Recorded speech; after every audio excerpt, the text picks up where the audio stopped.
Clarke here at the Synchronicity Sanctuary to share another contemplative focus with you. And the contemplative focus I want to share today is why, the never ending question of the mind.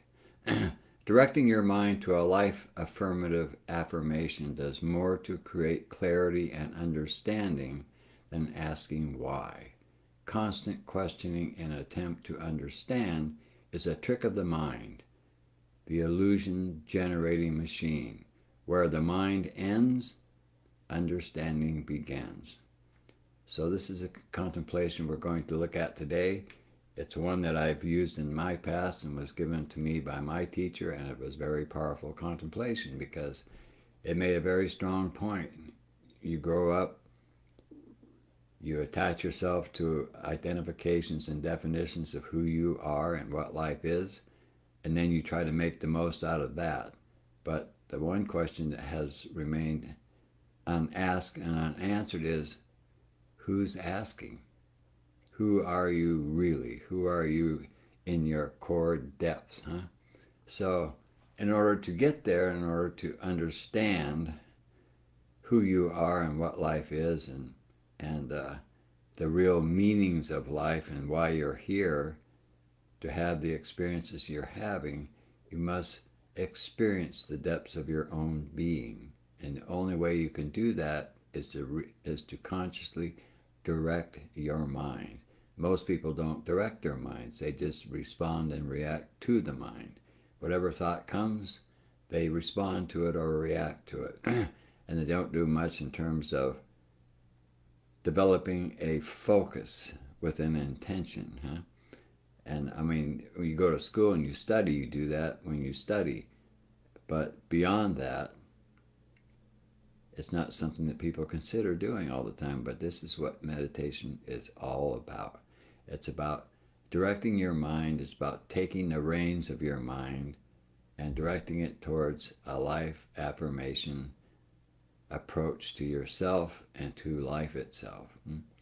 So when you do this, when you sit down to meditate and your mind's going and going, rather than ask why, you're supposed to have a quiet mind, right? And you ask, why is my mind still thinking?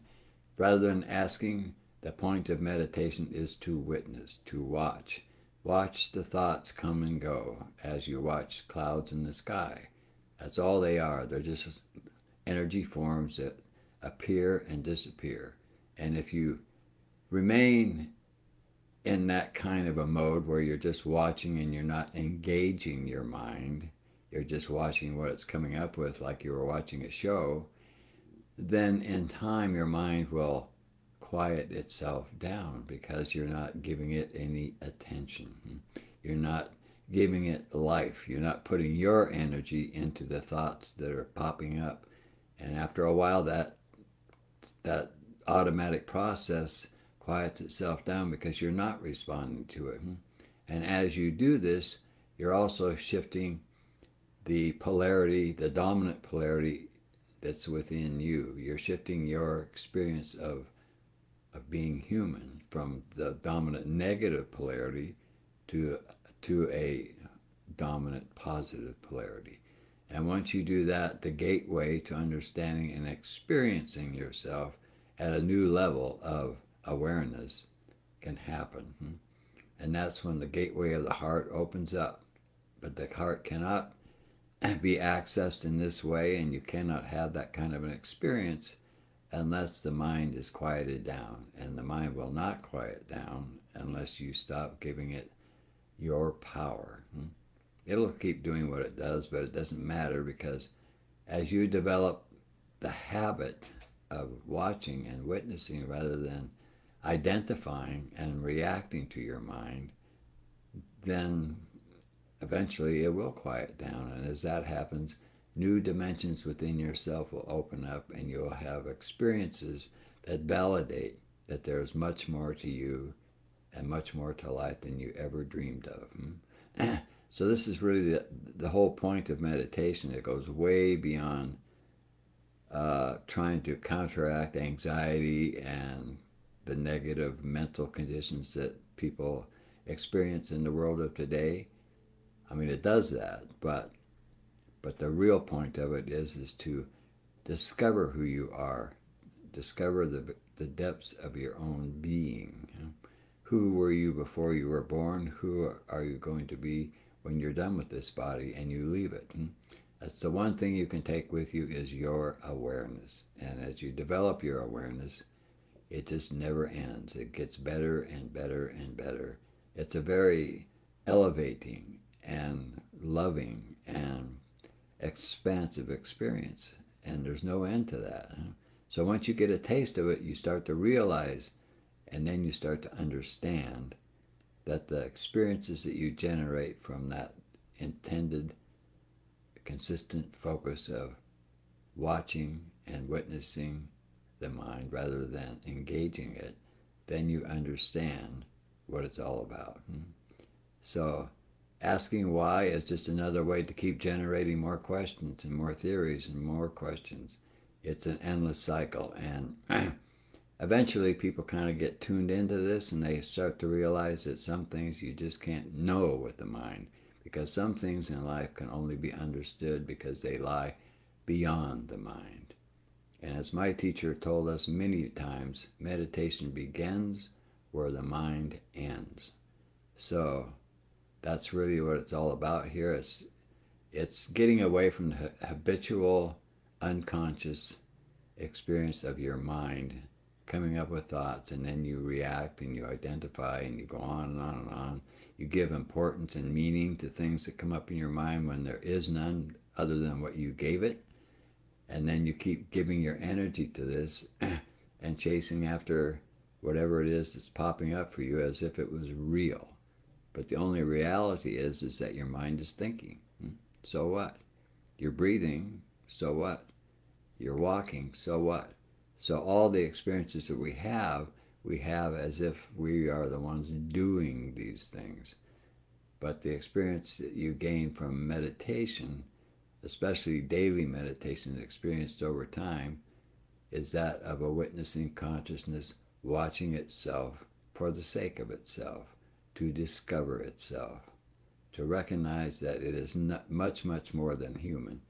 The human experience is here for us to have that experience of discovering who we really are. It's really more of an illusion than anything else, and the only way to ever understand that is to experience that. Other than that, you can come up with all kinds of theories. You can ask why for your whole life, and with no experience, there's no understanding, because once you have the experience of who you are at that depth, then you understand who you are, and there's no mental concept that can ever qualify or quantify or satisfy that question. You must experience it to know it, and to know it is to experience it. So it's really that simple. And I know that it's not just a one-time thing where all of a sudden you get the answer and that's the end of all your seeking, you might say. Because once you get that a taste of who you are, once you get that elevation in your life and that expansion and that love that you are, then you want it to be more of a constant in your life, because it's so good compared to anything you've ever experienced before. It's so elevating. It's so, well, it's indescribably good. Let's put it that way. So once you get that taste, then you want it more of it. You want it to be a constant, not pop up and give you a aha moment and then back to your normal questioning and your mental endless questioning and reacting and so forth, and identifying with the negative things in life. So that's the driving force behind most meditators. If they get that, if they stick with it, if they really dedicate themselves and practice a focusing technique that's life affirmative while they sit to meditate, in time they will have that awakening experience. They'll get that experience. But that's the trick. You really have to stay with it, and you have to put a real focus on it. I mean, people spend years going to colleges and studying things to have a job, to get a profession, and yet they spend no time trying to figure out who it is that's getting the job. Who is it that's actually getting something out of life? Who's living that life? What are the depths of that person? What are the depths of myself? And without knowing that, without having that understanding, you have no ground to weigh and understand the rest of your life. But once you do, then you see through life in terms of what's really important and what is not important. So, in some contexts, one thing will have importance, like if you're working at a job, whatever it is, your focus in that context does have an importance because you can't do it without that. But in meditation and in life itself, to understand why am I here? Why am I having this experience? Why did I end up the way I ended up? And what's it all about? And so forth and so on. Those questions cannot be answered without an experience of the depths of who you are. So if you sit to meditate and you constantly do this day after day with a focus, with a firm commitment to yourself for the sake of yourself, then in time you will generate the kind of experiences that will answer that question of why, and answer the question of who you are, and answer the question of what is life all about really, huh? Why am I here? What are we doing here on this planet? What did we come here for?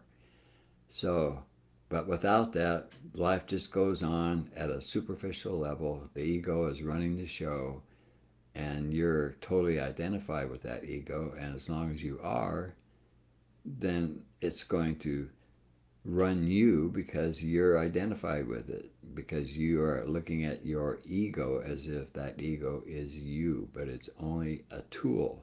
It's a tool that helps you to survive in the world as a human being. Beyond that, it has no meaning and it has no value. So, to really answer the deep questions about life, to get it experientially, meditation is the only means that I know of where this can happen. And that is so because meditation is a balancing technique. It's very simple. There's nothing supernatural about it. It's simply bringing balance to the human experience, instead of being constantly focused to the external, to all the objects in relation to you as a subject, people, things, pets, you name it. When you're experiencing only that, then you are imbalanced to that negative polarity, the polarity of creation itself. But when you consciously shift your focus and bring it inside yourself and hold that focus daily and get the habit of that, eventually that focus gets strong enough and it begins to equal the power of the negative focus, the negative polarity, and then you start to get the depth experiences that meditation can offer to you. Then you will begin to know you have the validations and the experiences that open you up to who you are and what life is at depths that you cannot even begin to conceive of with a mind. So that's pretty much what I wanted to share with you today. I know in the beginning when I first started to meditate, I was fortunate enough to have an awakening experience, so I already knew that there was a lot more to life than the mind and what it comes up with. But even then, it was like, where do you go from there? And then I started to meditate.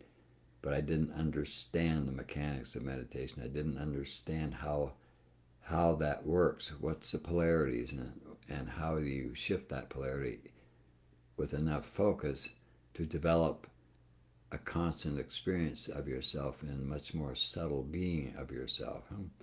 So I had a lot to learn, and when I finally came to synchronicity, that's where my development and my growth, spiritually speaking, really took off, because here there was support. Here there was people to tell you what was going on, and would give you the tools so that you could understand the mechanics of consciousness and why it creates what it creates. And that means creating you as well. You are the consciousness that is creating you. But to get there and to understand that experientially requires all of these things. You have to have someone there who's journeyed the journey, they know what it is, and they can help to guide you through it. And so when I talk about meditation and contemplative focus, I'm talking about the tools that we use in a meditative and conscious lifestyle. So that's it for today, and I hope it's of value to you, and I will be back again next week to share another contemplative focus with you. Thank you for watching.